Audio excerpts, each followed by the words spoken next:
addiction's an amazing place to live. It's a surprise any of us get out of it, but it's funny also because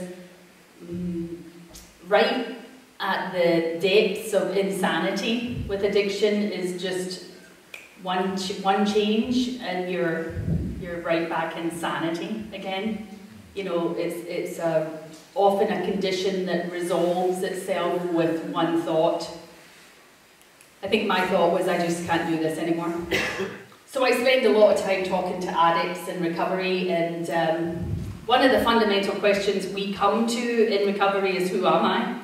You know, when I'm not doing all the things that I was doing to escape and numb, I arrive back at myself and I can hardly recognise myself as the new me. So then you do tend to spend a lot of time puzzled, yeah? And then you're relieved of that condition with a spiritual experience, and then you're sitting there with the daily medicine of the 12 steps, and it's a profound medicine. It's one of the reasons that the course is called Yoga of Recovery, because the 12 steps actually have the 4 paths of yoga written into them. You could probably see if you can recognise the Karma Yoga, the Bhakti Yoga, the Jnana Yoga, and the Raja Yoga in there.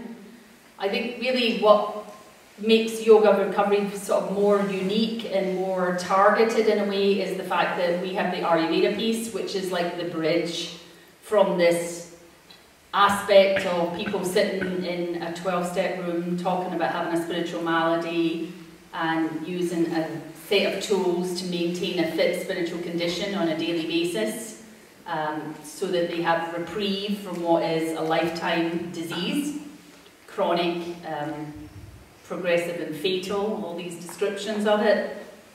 And then the idea of the yoga path, which is this more kind of lofty spiritual expression, spiritual seeking. The Ayurveda piece in the middle is like the bridge between that allows us to embody our recovery.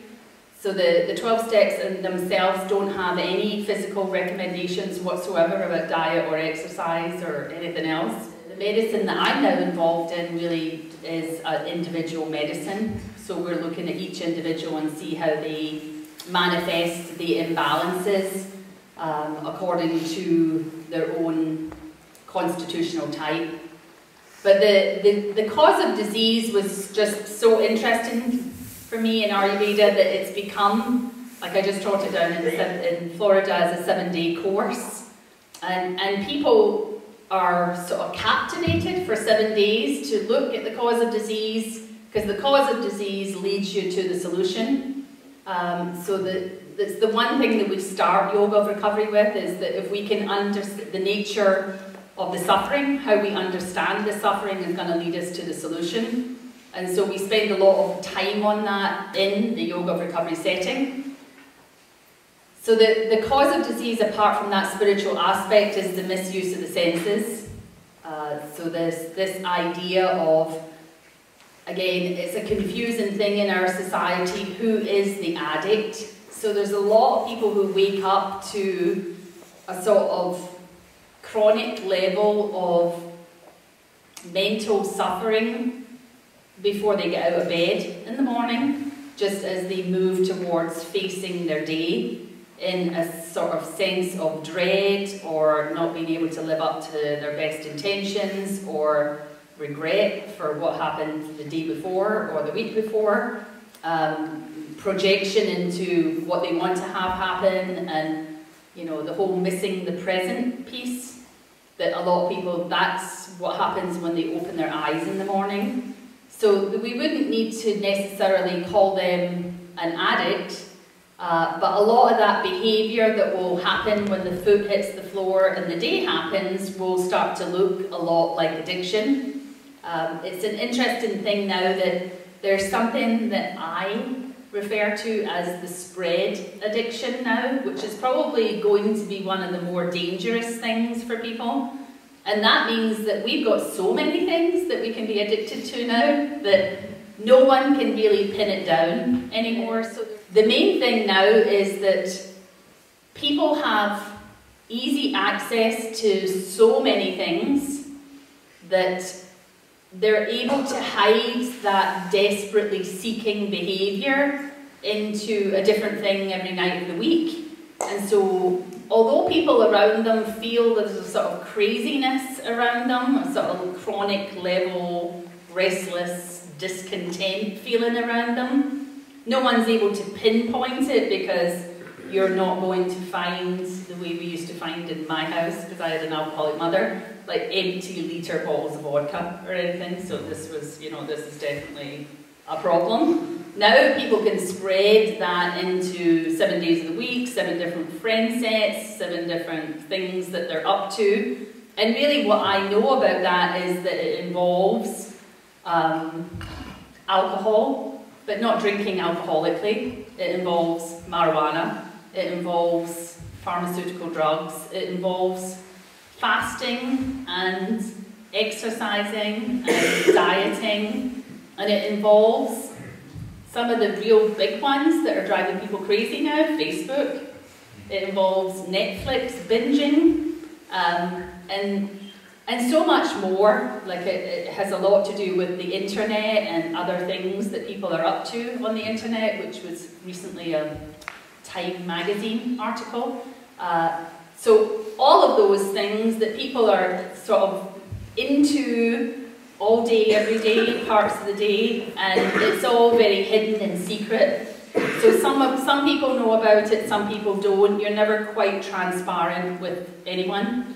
And that's kind of what addiction is looking like more now in our society. So even if we were to want to put those people in a rehab, it would be a little difficult to find what rehab would be their rehab. Because we've always had this aspect where we look at the addiction like you've got yourself addicted to X, and therefore you are the addict and that's the problem substance. And really the new thing says that there is one addiction process and it's alive and well in all of us.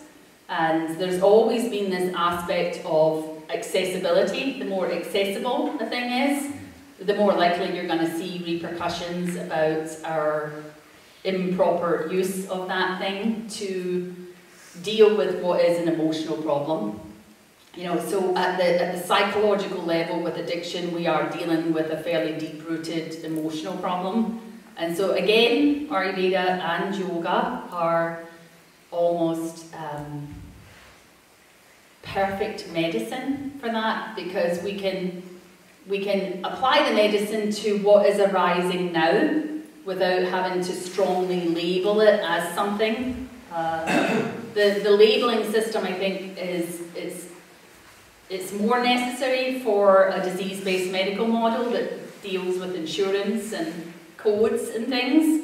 So one of the things that people understand when they walk into yoga recovery is that they're able to recognise and treat the thing for what it is today for them, and it doesn't really have to be explained to anybody else.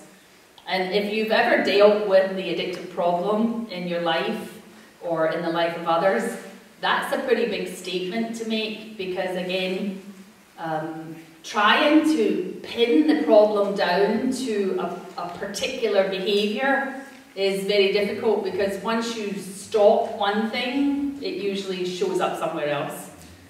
So there's all these things about co-occurring disorders and cross addictions and dual diagnosis, and so therefore it takes a holistic medicine system to actually deal with the problem, for the problem as widespread as it is within your own life.